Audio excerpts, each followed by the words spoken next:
11, del versículo 13 al verso 16.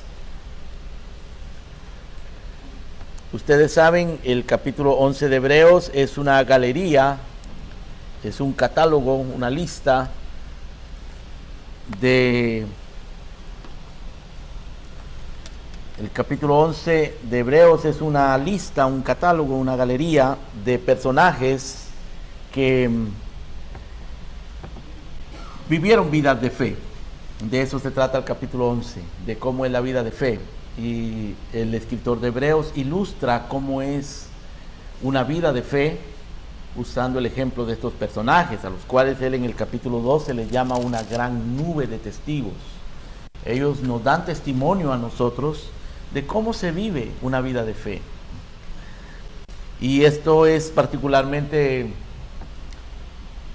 notorio porque los personajes que se nombran en el capítulo 11 del Antiguo Testamento, ellos no participaron del Nuevo Pacto.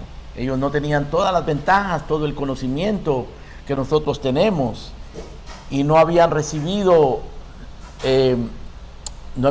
los beneficios de la muerte del Señor Jesucristo en la cruz del Calvario. Sin embargo, ellos podían participar anticipadamente de esos beneficios por la fe. A pesar de que en un momento de la historia no había templo ni habían sacerdotes, personajes como Abel, como Enoc, como Noé, que no formaban parte de la nación de Israel, no tenían sacerdocio, no tenían templo. Sin embargo, ellos podían por la fe, anticipadamente, ver a Cristo, creer en Cristo, los beneficios del sacrificio de Cristo. Pero pueden imaginar ustedes, ellos no tenían realmente claridad respecto a esto. Luego, otros personajes, como por ejemplo de Moisés en adelante, el pueblo de Israel, ellos tenían el templo y tenían los sacrificios, los sacerdotes, tenían las ceremonias de la religión judaica, y era para ellos mucho más claro. Además, Dios ya había explicado y había agregado promesas a través de Abraham, a través de Moisés, a través de David. Para ellos era más claro, pero todavía no era tan claro como lo es para nosotros. Sin embargo, ellos participaron anticipadamente de los beneficios del sacrificio de Cristo por la fe. Esto es lo que nos está diciendo acá el capítulo 11, ¿no? Ahora nosotros somos más responsables porque tenemos más entendimiento, porque formamos parte del nuevo pacto.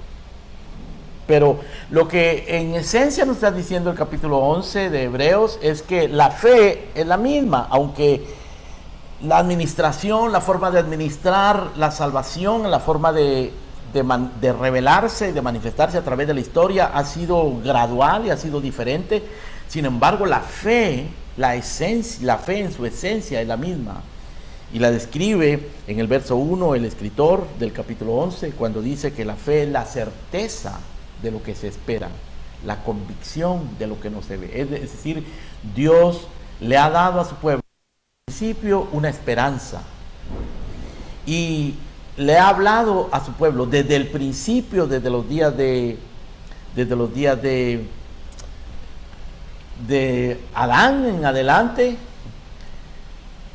Les ha hablado de cosas invisibles que no se pueden contemplar con la mirada física, pero que por la fe se pueden contemplar, por la fe se pueden contemplar claramente. Así que la fe es la certeza de lo que se espera, la convicción de lo que no se ve. Abel, Enoc, Noé, Abraham, Sara, Jacob, Isaac, José, todos estos personajes pudieron ver y pudieron esperar por la fe en todas esas cosas. Ahora, los versos que vamos a leer, los versos 13 al 16, no nos hablan de ningún personaje en particular, sino que nos hablan de las características generales de la verdadera fe. Aquí realmente se incluye a todos los personajes, pero no se habla de ninguno en particular. Y tiene lecciones muy importantes este pasaje para nosotros. Es como un paréntesis dentro de la lista de personajes de fe del capítulo 11. Aparece este paréntesis que nos explica, nos amplifica cómo es la fe. Ahí nos vamos a concentrar esta tarde. Leemos el verso 13, dice: conforme a la fe murieron todos estos sin haber recibido lo prometido, sino mirándolo de lejos y creyéndolo y saludándolo y confesando que eran extranjeros y peregrinos sobre la tierra.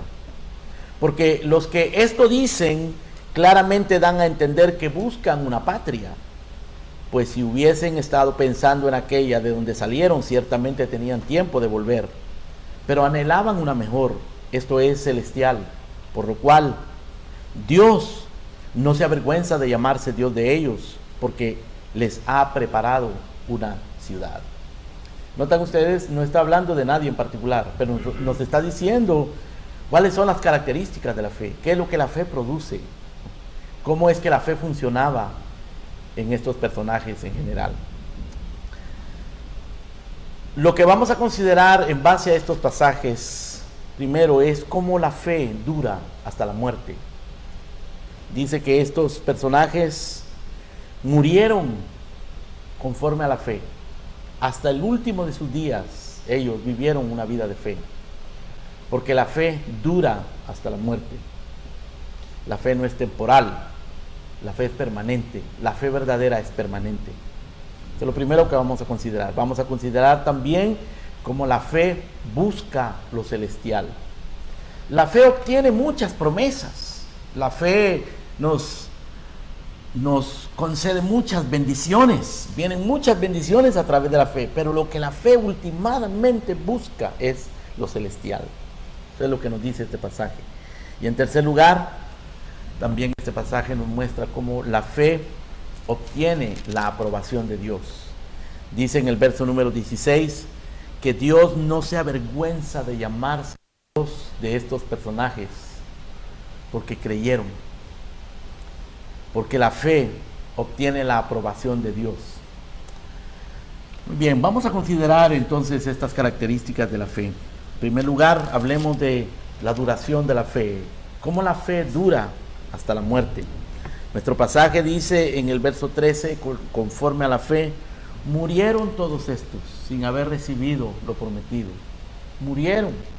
Llegó el momento en que dejaron de existir. Llegó el momento en que exhalaron su último suspiro, pero murieron en fe. Esa era la esperanza de Pablo, y es la esperanza, y debe ser nuestra esperanza. Pablo describía su vida diciendo: para mí el vivir es Cristo y el morir es ganancia.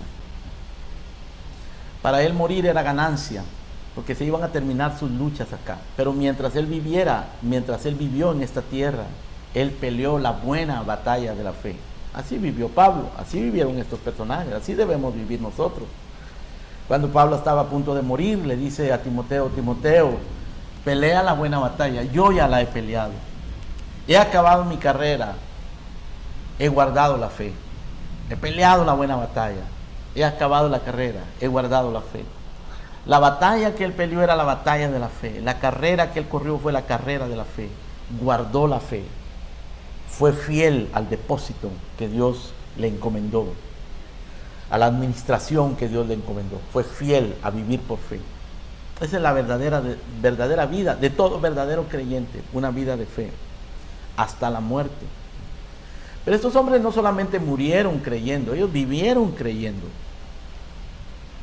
Desde el momento en que Dios en su gracia les concedió el don de la fe, ellos comenzaron a vivir esta vida y les duró hasta el mismo día de su muerte, porque la fe sirve para vivir y la fe sirve para morir también. Por eso nosotros no le tememos a la muerte.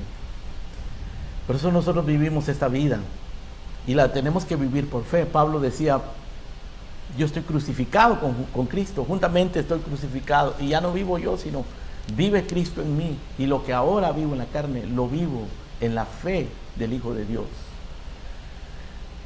Los verdaderos creyentes viven una vida de fe, pero también sabemos que un día moriremos. Pero la verdadera fe va a permanecer con nosotros hasta el día de nuestra muerte. La fe sirve para vivir, para subsistir y para morir.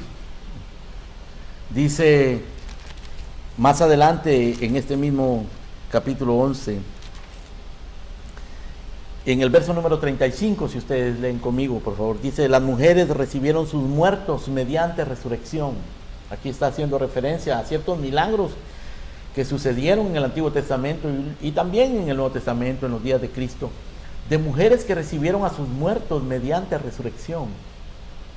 Muertos que fueron resucitados por la fe, ocasionalmente. Pero luego agrega en la segunda parte del verso 35, más otros fueron atormentados, no aceptando el rescate a fin de obtener mejor resurrección. Es decir, algunos recibieron el milagro de resucitar y muchos otros en el Antiguo Testamento y en el Nuevo Testamento. Pero algunos, dice, no aceptaron el rescate a fin de obtener una mejor resurrección. Es decir, estuvieron dispuestos a ir a la muerte, porque sabían que de todas maneras ellos iban a resucitar, porque la resurrección de un muerto, como Lázaro, por ejemplo, significa que habría de vivir unos cuantos años más, pero luego habría de morir. Pero una mejor resurrección es aquella que recibiremos nosotros cuando resucitemos para no morir nunca jamás. Esa es la mejor resurrección. Esa es la resurrección que estamos esperando nosotros. Esto es a lo que se refería el apóstol Pablo cuando dijo que no quería que estuviésemos tristes como los que tienen esperanza. Porque si nosotros creemos que Jesús murió y resucitó, sabemos que Él también traerá consigo a los que murieron en Él. Él nos resucitará, nos levantará de entre los muertos. Pablo dice que nosotros gemimos dentro de nosotros mismos, deseando ser revestidos de aquella nuestra habitación celestial. El cuerpo de gloria semejante al cuerpo de la gloria de Cristo Jesús, que nos será dado en la resurrección. Aunque este hombre exterior se va desgastando, el interior se renueva de día en día. Y si se deshiciere, dice Pablo, si se deshiciere, es decir, si nos morimos, si se corrompe este cuerpo allí en la tumba, en el cementerio, si se deshiciere este tabernáculo, tenemos una casa no hecha con manos, eterna en los cielos. Es decir, tenemos un cuerpo glorificado que Dios ha reservado, ha prometido para nosotros. Gemimos deseando ser revestidos de aquella nuestra habitación celestial. Esa es la verdadera fe. La fe que dura hasta el día de la muerte. La fe que en el momento de la muerte encuentra un ancla en donde sujetarse. Dios le dijo a Abraham en el capítulo número 15, si ustedes vienen conmigo por favor, capítulo 15 de Génesis, cuando Dios hizo un pacto con Abraham, Dios le reveló también a Abraham que él se iba a morir y que no iba a haber el cumplimiento de la promesa de la tierra. Dice el capítulo número 15,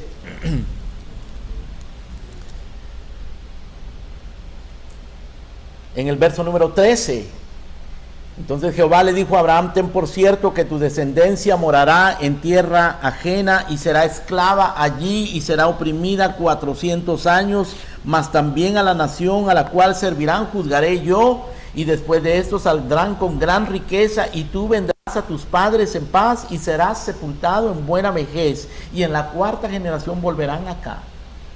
Dios le está diciendo a Abraham: Abraham, te vas a morir. Y van a pasar 400 años para que se cumpla lo que yo te prometí.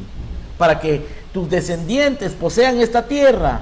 Van a pasar 400 años. Mientras tanto, tú vas a morir. Y Moisés murió sin haber recibido la promesa. Pero él murió con esa certeza de lo que Dios le había prometido, con la convicción de lo que él no veía, pero que supo por revelación divina que en 400 años habría de cumplirse. ¿Cuántas cosas nosotros esperamos? ¿Cuántas cosas nosotros deseamos? ¿Cuántas cosas Dios nos ha hablado? Y probablemente no las veamos cristalizadas en nuestras vidas. O se tomen mucho tiempo, o tengamos que pasar por pruebas y angustias y dificultades y tribulaciones para verlo cumplido en nuestras vidas. Pero nosotros somos de los que no retroceden para perdición del alma. Somos de los que se mantienen y perseveramos. El verdadero creyente va a conservar su fe hasta la muerte. Hasta la muerte. En el libro de Apocalipsis, capítulo 14, verso 13, Juan escuchó una voz desde el cielo que le decía: escribe, bienaventurados de aquí en adelante los muertos que mueren en el Señor. Sí, dice el Espíritu, descansarán de sus trabajos porque sus obras con ellos siguen. Es decir, todo lo que nosotros hagamos para el Señor acá no es en vano. Si lo hacemos en fe, si lo hacemos movidos por el amor, la fe que obra por el amor, si somos movidos por el Espíritu, en fe, si vivimos en fe, si aprendemos lo que es la fe, si tenemos la certeza de lo que se espera y la convicción de lo que no se ve, hasta el día de nuestra muerte, moriremos en paz, moriremos tranquilos. Podremos decir como Pablo: para mí el vivir es Cristo, el morir es ganancia. Podremos comprobar lo que Pablo dice en Romanos 14: ninguno de nosotros vive para sí, ninguno de nosotros muere para sí, porque si vivimos, para el Señor vivimos; si morimos, para el Señor morimos. Sea que vivamos, sea que muramos, somos del Señor. En fe. Porque dice Pablo: Cristo para esto murió, y para esto resucitó y volvió a vivir, para ser Señor de los muertos y de los vivos. O sea, está garantizada, nuestra vida está garantizada por la fe. Nuestra vida en la tierra, nuestra vida después de esta vida terrenal, está garantizada por la fe. El Señor le dijo lo mismo a Daniel. En el capítulo 12 le dice: muchos de los que duermen en el polvo de la tierra serán despertados, unos para vida eterna, otros para vergüenza y confusión perpetua. Pero los entendidos resplandecerán como el resplandor del firmamento, y los que enseñan la justicia a la multitud como estrellas a perpetua eternidad. Hay una eternidad, hay una esperanza, hay una promesa que trasciende esta vida. Nuestra visión debe ser esa: vivir una vida de fe hasta el día de nuestra muerte. Por eso esta batalla no se termina, hermanos queridos. Nosotros estamos viviendo, o somos llamados a vivir, la misma vida que vivió Pablo. Peleado la buena batalla. Yo les he explicado muchas veces que esa palabra batalla se puede traducir al español, de acuerdo al griego, se puede traducir al español agonía. He agonizado la buena agonía. Muchas veces nuestra vida de fe implica agonías, conflictos. Pero Pablo decía: yo he agonizado eso, he peleado la buena batalla, he acabado la carrera, he guardado la fe. Dios le dijo a Daniel: y tú, Daniel, irás al fin y reposarás y te levantarás para recibir tu herencia en el final de los días. Y nosotros tenemos esa esperanza de la muerte, de la vida después de la muerte, porque nuestro Señor dice: yo soy la resurrección y la vida, el que cree en mí, aunque esté muerto, vivirá.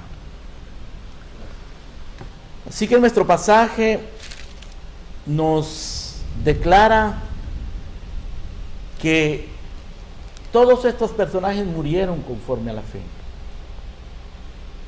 sin haber recibido lo prometido.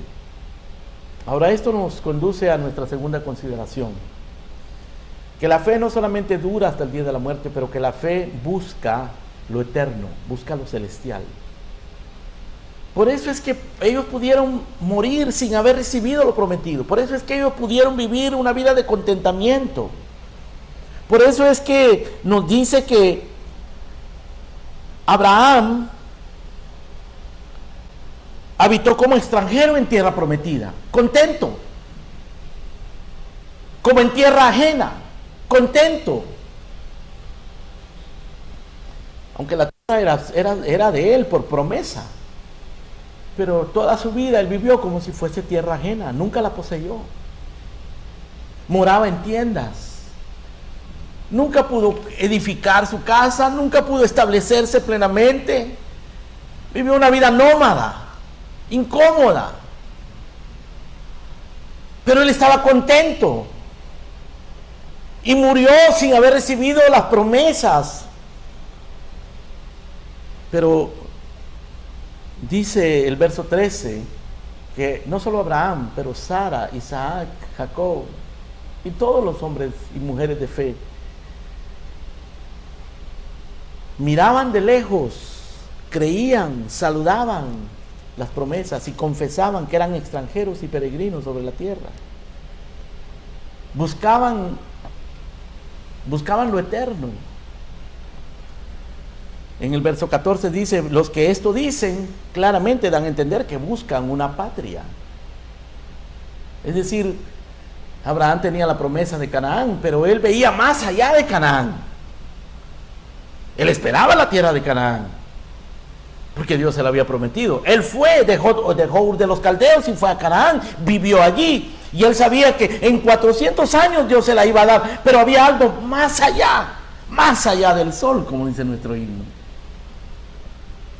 En verso 14 dice, los que esto dicen, ¿qué era lo que decían ellos? Somos extranjeros y peregrinos sobre la tierra. Los que esto dicen claramente dan a entender que buscan una patria, porque si hubiesen estado pensando en aquella de donde salieron, ciertamente tenían tiempo de regresar. Pero anhelaban una mejor, anhelaban la celestial. Ellos anhelaban la patria celestial. Durante su vida en esta tierra, Abraham, Isaac, Jacob, Abel, Enoc, Noé, todos ellos vieron maravillas, alcanzaron promesas, lograron victorias por medio de la fe. Todas esas bendiciones, esas victorias, esas promesas que ellos alcanzaron en su vida terrenal. Abraham fue muy bendecido, era riquísimo en plata y en oro. Era un hombre muy respetado, bendecido, Dios siempre lo protegió. Noé también construyó esa arca extraordinaria, fue algo heroico lo que ese hombre hizo. Enoc fue traspuesto sin ver muerte. Como Abel, murieron. Ahora, decir que muchos alcanzaron promesas, otros no, otros murieron. Porque su objetivo final no eran las promesas terrenales, sino lo celestial. Y los que alcanzaron promesas terrenales adicionales, no ponían su mirada en eso. Abraham no puso su mirada en sus riquezas. Él tenía puesta la mirada en aquella patria, en aquella ciudad que tiene fundamento, cuyo arquitecto y constructor es Dios. La promesa eterna, suprema, primaria, central, eso era el anhelo de estos hombres, de estas mujeres. Muchos de ellos murieron sin haberlo alcanzado, pero vivieron en fe, mirando, creyendo, saludando, confesando. Comprendieron que la esencia de su llamado no era terrenal. ¿Comprendes tú eso? ¿Comprendes que la esencia de tu llamado no es terrenal? Que Dios te va a bendecir mucho acá, Dios te va a dar muchas bendiciones. También vas a pasar por pruebas y angustias y dificultades. Pero nosotros tenemos que tener puesta la mirada en el galardón. Pablo decía, yo no lo he alcanzado todo, pero tengo la mirada puesta en el galardón.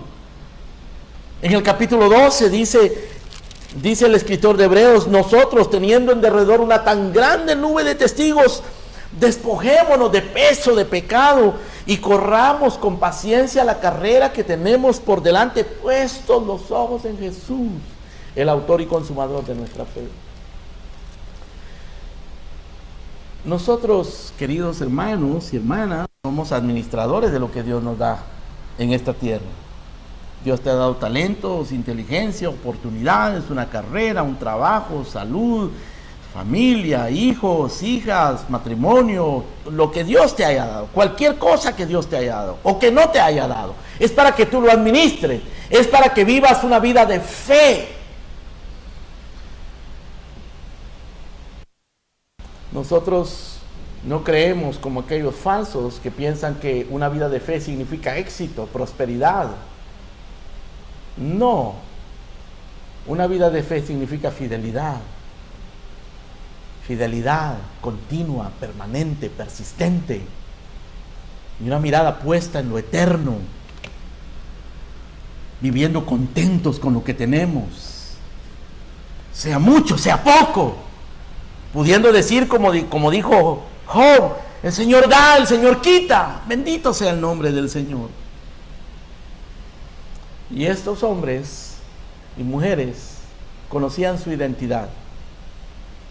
Dice acá en el verso número 13, al final del verso 13, dice que vivían confesando que eran extranjeros y peregrinos sobre la tierra.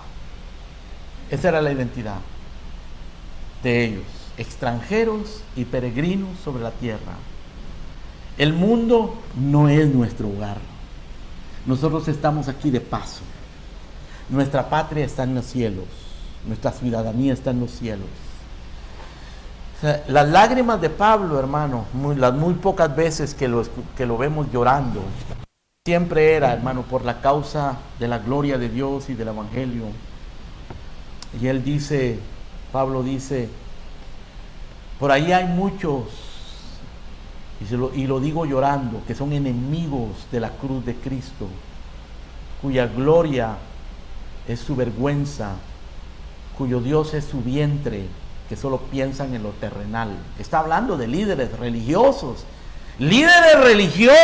predicadores supuestamente del Evangelio, que piensan en lo terrenal, que su Dios es el vientre, que son sinvergüenzas y no les importa, porque están pensando en lo terrenal. Pero Pablo dice, pero nuestra ciudadanía está en los cielos, de donde también esperamos a nuestro Salvador, al Señor Jesucristo, el cual transformará el cuerpo de esta humillación nuestra en un cuerpo semejante al de la gloria suya. La mirada puesta en lo eterno, en lo celestial, con contentamiento. ¿Cuánto contentamiento nos da eso, hermanos? ¿Cuánto contentamiento? Ese era el contentamiento de Pablo, que decía, yo he aprendido a estar contento, cualquiera que sea mi situación. En todo y por todo estoy enseñado, el Señor me ha enseñado y me ha fortalecido, todo lo puedo en Cristo, puedo administrar la abundancia y usarla para su gloria. Puedo sufrir la escasez también y usarla y aprender para su gloria en medio de la aflicción y de la escasez. He aprendido, decía Pablo, porque tenía puesta su mirada en el galardón.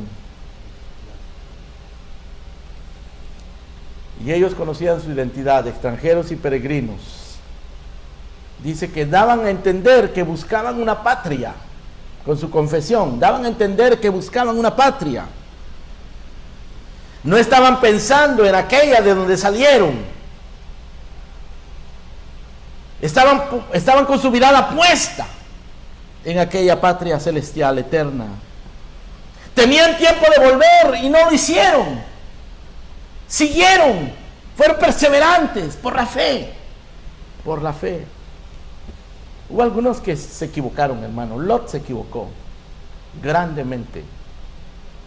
Lot apartó la mirada del galardón. Dejó de vivir una vida de fe y comenzó a poner su mirada en lo terrenal, en la ganancia, en lo material. Abraham fue muy prosperado, era riquísimo. Lot también fue muy prosperado. Y era tanta la prosperidad que no podían vivir en el mismo lugar, porque no alcanzaba.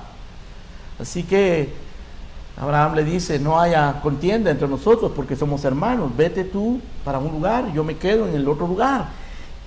Y Lot escogió la llanura del Jordán, en la frontera con Sodoma y Gomorra. Terminó viviendo en Sodoma y Gomorra porque apartó la mirada, dejó de vivir una vida de fe. La desgracia más grande de un creyente es perder ese rumbo, esa visión eterna de la fe. Lot se equivocó y su vida fue miserable. Y la Biblia da testimonio de que fue un hombre salvo, que era un hombre justo, pero lo perdió todo, porque el que quiera ganar su vida la perderá. Si tú lo que buscas es lo terreno, lo vas a perder. Si lo que buscas son las riquezas, te van a atrapar, te van a corromper. Pero si buscas el reino de Dios, todas las demás cosas serán añadidas. Buscad primeramente el reino de Dios y todas las demás cosas serán añadidas. Juan Bunyan cuenta la historia en El Progreso del Peregrino, un episodio en el cual, recién salido de la ciudad de la destrucción, Cristiano se encuentra con dos personajes. Uno se llama Obstinado y otro se llama Flexible. Los dos estaban curiosos por qué es que Cristiano estaba abandonando la ciudad de la destrucción y por qué estaba saliendo, hacia dónde iba, y le preguntaron y él les explica: voy a la ciudad celestial. Y Obstinado se burló de él y lo abandonó, pero Flexible le dijo: yo quiero ir allí. Dice que Flexible acompañó a Cristiano y de repente, recién salidos de la ciudad, cayeron en el cieno, en el lodo, en un pantano que se llamaba desconfianza. Comenzaron a revolcarse por algún tiempo y se llenaron de lodo, porque no vieron que habían unos escalones de piedra en el medio. No pudieron ver que había manera de salvarse y se estaban hundiendo. Y Flexible le dice a Cristiano: ¿y ahora qué vamos a hacer? Y Cristiano responde: no sé, en realidad no sé. Dice Juan Bunyan: entonces Flexible comenzó a perder la paciencia y le dijo a su compañero: ¿es esta la felicidad de que me hablaste? Si tan mala suerte hemos tenido al comenzar, ¿qué podemos esperar desde ahora hasta terminar nuestro viaje? Si salgo de esto con vida, te dejaré disfrutar solo de tu país. Y lo dejó. Se regresó, como Orpa, la hermana de Ruth. Se regresó. Ruth le dijo, Ruth le dice a Noemí, porque Noemí le dice: regrésate tú también, Ruth. Yo no tengo nada que ofrecerte. Ya soy una vieja, no voy a tener hijos para que tú te cases con ellos. ¿Qué vas a hacer tú conmigo? Y le dice Ruth: no me pidas que te deje ni que me aparte de ti, porque donde quiera que tú vivieres, viviré, donde murieres, moriré. Tu pueblo será mi pueblo, tu Dios será mi Dios. Esa mujer tenía fe. Esa mujer obtuvo esa certeza de la promesa divina, esa convicción de lo que no se veía, y se fue con Noemí y llegó a ser la abuela de David, la bisabuela de David.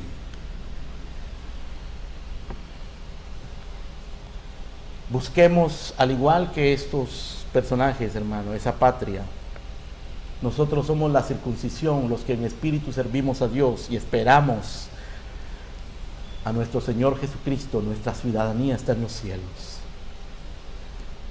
Por eso leemos acá en el capítulo 11 que conforme a la fe murieron todos estos sin haber recibido lo prometido, sino mirándolo de lejos, creyéndolo, saludándolo y confesando que eran extranjeros y peregrinos sobre la tierra, dando a entender que buscaban una patria. Tenían tiempo de volverse y no lo hicieron, porque anhelaban una patria mejor.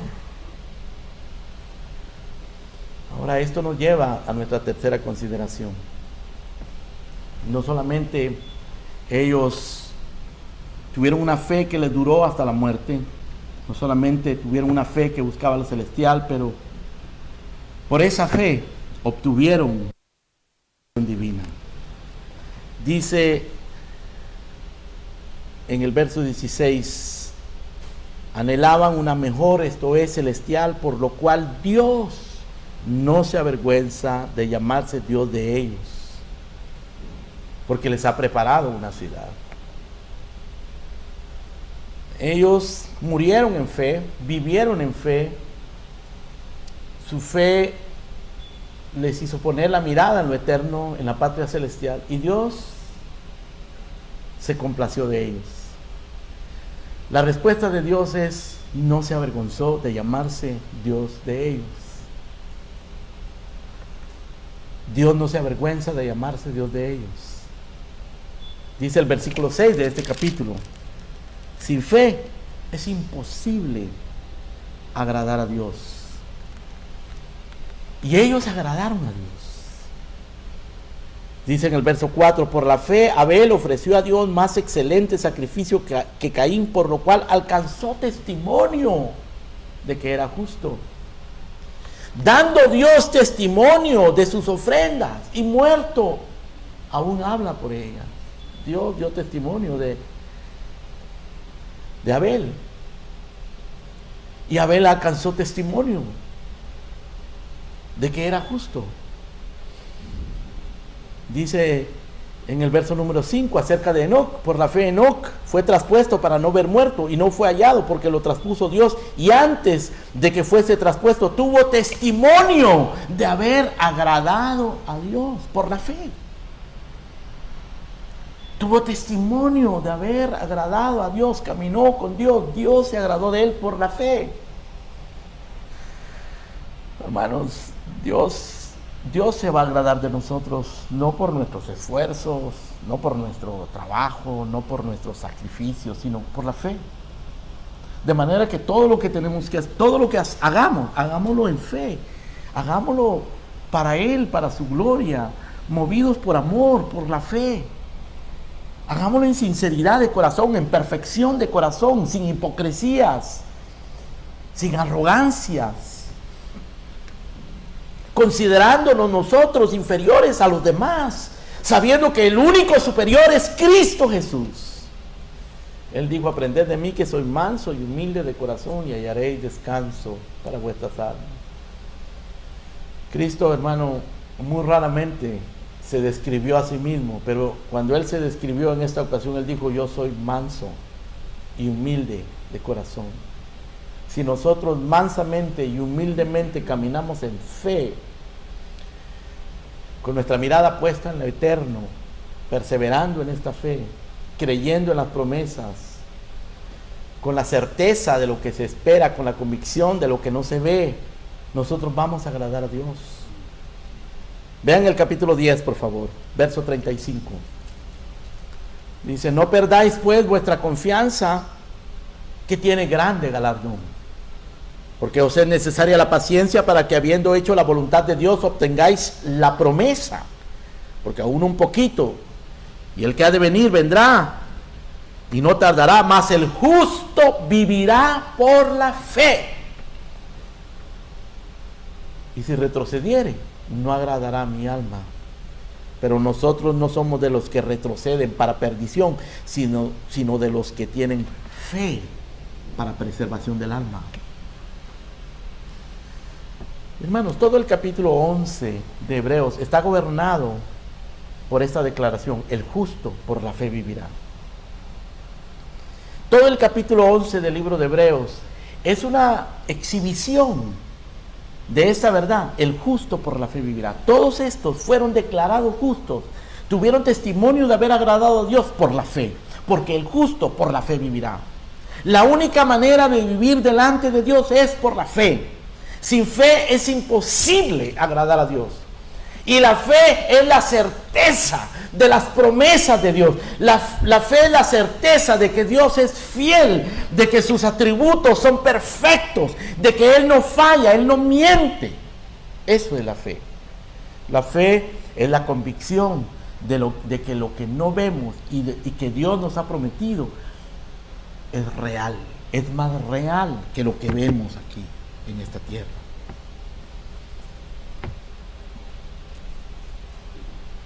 El Señor Jesucristo dijo: todo lo que pidiereis orando, creed que lo recibiréis y os vendrá. Nosotros podemos orar con confianza y saber que el Señor responderá. Si nosotros, siendo malos, sabemos dar buenas dádivas a nuestros hijos, ¿cuánto más nuestro Padre Celestial no dará buenas cosas a los que se las piden? Si un hijo le pide a su padre, dice el Señor, pan, el hijo no le da piedras. Si nosotros le pedimos al Señor fe, si pedimos amor, si le pedimos santidad, si le pedimos fidelidad, si le pedimos caminar más cerca de Él, Él no nos va a dar infidelidad. Él no nos va a dar frialdad, si se lo pedimos de verdad. Si le pedimos caminar obedientemente, caminar en su presencia, de verdad, se lo pedimos en fe, Él no nos va a dar abandono, no nos va a abandonar. Al Señor le agrada la fe, hermanos. El Señor se asombra de la fe. Aquella mujer cananea que se acercó pidiendo la sanidad de su hija, y el Señor la rechazó porque no era judía inicialmente, y los discípulos también la rechazaron, le dijeron: no molestes más al maestro, pero ella siguió insistiendo, y el Señor le dice: no es justo darle la comida de los hijos a los perros, a los perrillos. El Señor le dijo así a la mujer cananea, y la mujer le responde: Señor, sí, cierto, pero aún los perrillos comen de las migajas que caen de la mesa de sus amos.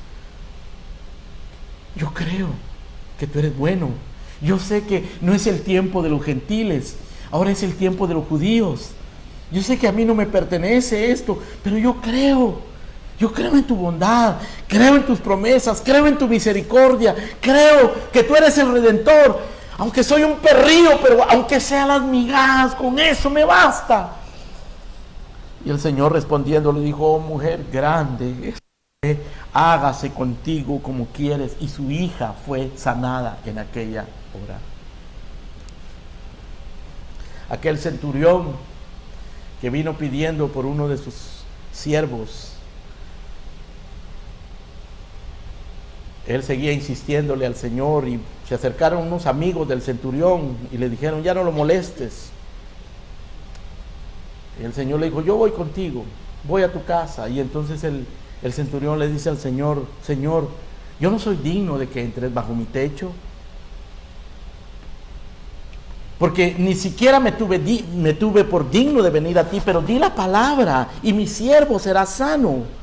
Porque yo soy un hombre con autoridad, yo le doy órdenes a mis soldados y ellos me obedecen. Y estoy bajo autoridad, tengo superiores que me dan órdenes y tengo que obedecer. Y yo sé que tú tienes autoridad. El Señor Jesús dice, se maravilló de aquel hombre, y volviéndose le dijo a la gente que lo seguía: os digo que ni aún en Israel he hallado tanta fe. Cuando el Señor ve fe, Él se agrada. Él se agrada que nosotros caminemos con Él en fe, por la fe. De eso se trata el capítulo 11, hermanos. La fe recibe la aprobación, obtiene la aprobación de Dios. El Señor responde a la vida de fe. Esto nos enseña este pasaje, que la fe dura hasta la muerte, que la fe busca lo celestial, que la fe obtiene la aprobación de Dios. Estos hombres murieron todos en fe, por la fe, sin haber recibido la promesa. Su fe les duró hasta el día de su muerte. Y aunque no recibieron la promesa, siguieron creyendo, porque ellos tenían puesta la mirada en aquel galardón. Buscaban una patria, anhelaban algo mejor, la celestial. Eso era el centro de su fe. Y Dios se agradó de ellos. Dios no se avergüenza de llamarles Dios de ellos. El Señor le dijo a Abraham: yo seré tu Dios y vosotros seréis mi pueblo. Y la esencia del pacto es esa, hermanos. Cuando Dios dice: yo seré vuestro, vosotros seréis mi pueblo. Dios le da fe a su pueblo para que su pueblo camine en fe. Y nos envió a nuestro Salvador, cuyo nombre es Emmanuel, Dios con nosotros. Dios con nosotros. Dios no se avergüenza de aquellos que caminan en fe, que viven en fe, que creen en sus promesas, que tienen la certeza de lo que esperamos, la convicción de lo que no se ve. Así que vivamos una vida de fe. Esa fe, hermanos queridos, es la que nos va a llenar de confianza en el cuidado paternal, en la providencia de Dios. Esa fe nos va a dar perspectiva, nos va a enseñar a ver las cosas de una manera diferente. Lo que tenemos en términos materiales, los años que vivimos en esta tierra, los sufrimientos que atravesamos y dificultades, los vamos a aprender a ver de una manera diferente, con el lente de la fe, con la perspectiva de la fe. Eso nos va a dar contentamiento y nos va a dar reposo bajo la providencia de Dios. Vivir en contentamiento es producto de la fe y es algo muy importante. Decía Jeremías Burroughs, un puritano, es una joya rara, la joya del contentamiento. Vivir contento es algo tan grande. Contentos con lo que tenemos, sabiendo que el Señor no nos dejará, no nos desamparará. Estos hombres vivieron en contentamiento, murieron en contentamiento sin recibir lo prometido, porque vivieron con la certeza, con la convicción, vivieron para lo eterno, como nosotros somos llamados a vivir para lo eterno, vivir para Dios, vivir delante de Dios, vivir más allá de nosotros mismos, vivir más allá de nuestros planes. Tenemos nuestros planes, pero Dios tiene planes para nosotros. Tenemos que buscar los planes de Dios, vivir en Dios, para la gloria de Dios, para los propósitos de Dios, buscando primeramente el reino de Dios y su justicia. Esta fe nos va a enseñar a vivir esa vida, una vida diferente, una vida celestial, una vida que nos va a hacer productivos en esta tierra, nos va a hacer los mejores empleados, los mejores padres, los mejores hijos. Nos va a enseñar a ser mejores cada vez en esta tierra, pero con la mirada puesta en lo eterno. Es una fe que actúa, que obra, una fe obediente, una fe productiva, que produce frutos, una fe que nos transforma. Una fe que nos enseña, hermanos, que lo terrenal es un mal negocio. Vivir para lo terrenal es un mal negocio.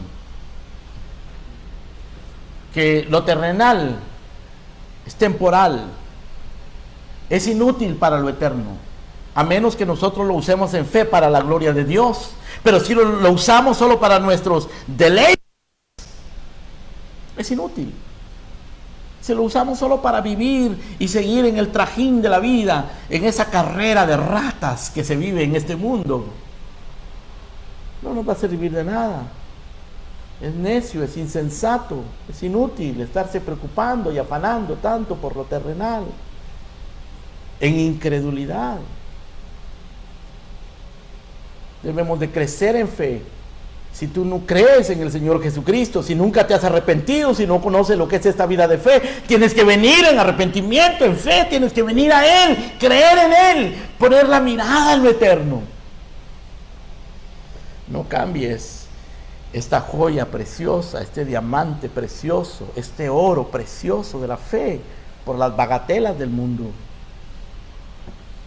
¿Quién va a cambiar un diamante por una piedra que se encuentra tirada en la calle?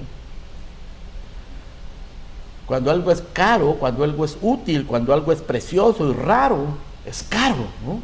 Vale. Busquemos las cosas que son buenas.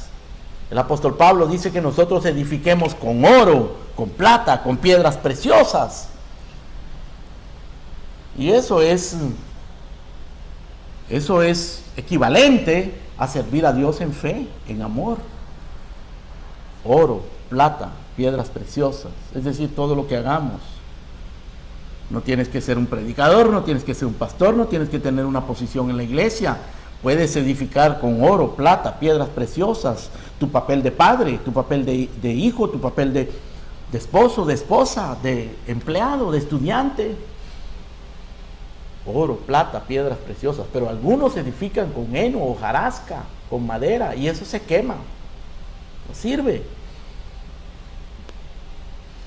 Vivamos una vida de fe, no vivamos una vida de incredulidad, no vivamos una vida mundana. El que se hace amigo del mundo se constituye enemigo de Dios. No dice Juan claramente: no améis el mundo ni las cosas que están en el mundo, que son concupiscencias, concupiscencia de los ojos, concupiscencia de la carne, vanagloria de la vida. Eso no es del Padre, eso no viene del Padre, eso es del mundo, no sirve. Estos hombres nos enseñan, hermanos, lo que es vivir una vida agradando a Dios, una vida de fe, una vida de fe. Asegúrate que tu fe es una fe legítima, genuina, porque si tu fe es falsa, tu unión con Cristo es falsa también, tu religión es falsa, tu esperanza es vana, tu salvación es ilusoria. Si tu fe no es una fe como esta fe, con la certeza de lo que se espera, con la convicción de lo que no se ve, si tu fe no es una fe obediente, no es una fe perseverante, no es una fe que está enfocada en lo eterno, es vana, no sirve, es espuria, es falsa. Y hoy vivimos en una época en que se predica una doctrina falsa de la fe. Le llaman palabra de fe. Palabra de fe. Enseñan que Dios promete prosperidad y éxito material a todo aquel que cree con fe en sus promesas. ¿Pero acaso Dios está prometiendo éxito y prosperidad material? No, no es eso lo que está prometiendo, aunque Él lo da. Él nos puede prosperar para su gloria, para su servicio.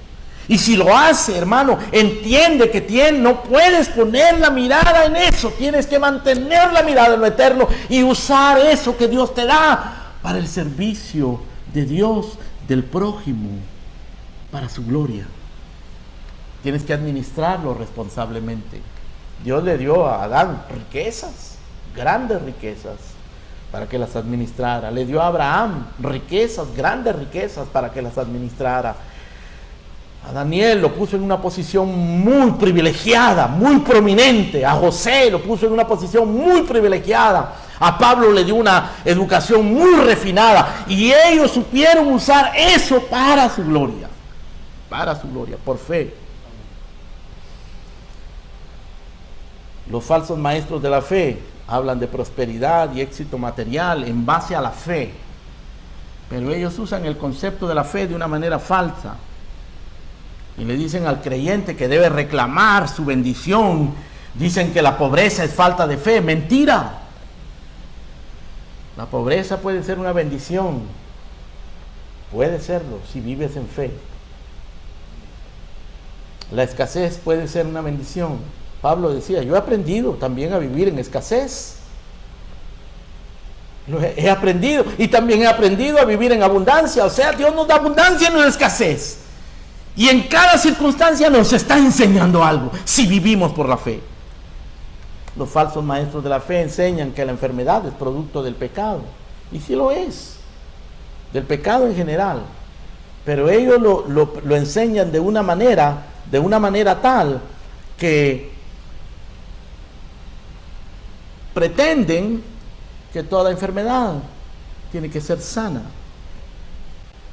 Dicen que Cristo llevó nuestras enfermedades en la cruz y que ningún cristiano debería estar enfermo.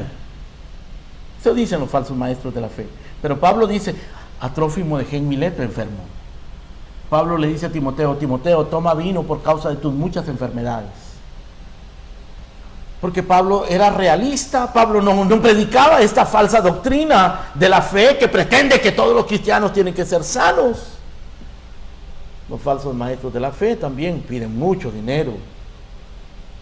Estimulan a la gente a dar mucho dinero, a dar grandes cantidades de dinero para la causa de Dios, dicen ellos. Y le prometen a los creyentes incautos que Dios les devolverá mucho dinero, más del que están dando, acrecentado de acuerdo a su fe. Falso. Eso no es lo que enseña Hebreos 11, eso no es lo que enseña la Biblia. Pero eso están enseñando en las iglesias en nuestros días. Por la ignorancia de lo que es la verdadera fe. La verdadera fe trae victoria, verdadera victoria. El Señor Jesucristo dice, pida con fe, no dudando nada, porque el que dude es semejante a la onda de la mar que es arrastrada por el viento y echada de una parte a la otra. Pero está refiriéndose a la sabiduría. Si alguno tiene falta de sabiduría, pídala a Dios, pero pida con fe. El apóstol Juan dice que todo aquel que cree que Jesucristo es el Cristo, es nacido de Dios. Y en esto conocemos en que amamos a los hijos de Dios, cuando amamos a Dios y guardamos sus mandamientos, porque este es el amor de Dios, que guardemos sus mandamientos. Porque todo lo que es nacido de Dios vence al mundo, y esta es la victoria que ha vencido al mundo, nuestra fe. La victoria que vence al mundo es nuestra fe. ¿Quién es el que vence al mundo? Sino el que cree que Jesús es el Hijo de Dios. Estos personajes vencieron al mundo, vencieron el paganismo a su alrededor, vencieron su pecado, aún su propia incredulidad, sus propias debilidades, y agradaron a Dios, tuvieron testimonio de haber agradado a Dios. El Señor le dijo a Marta, no te he dicho que si creyeres verás la gloria de Dios. Hermanos, la fe es lo que nos sostiene. A Cristo lo amamos sin haberle visto, porque hemos creído en Él. Y aunque no lo vemos, nos alegramos con gozo inefable y glorioso, mirándolo con los ojos de la fe. Y obtendremos el fin de nuestra fe, que es la salvación de nuestras almas. Pelea la buena batalla de la fe, echa mano de la vida eterna, junto con estos personajes, junto con estos hermanos nuestros, que son testigos para nosotros, una gran nube de testigos, para que nosotros, como ellos corrieron, también corramos esta carrera de la fe. Amén. Vamos a ver.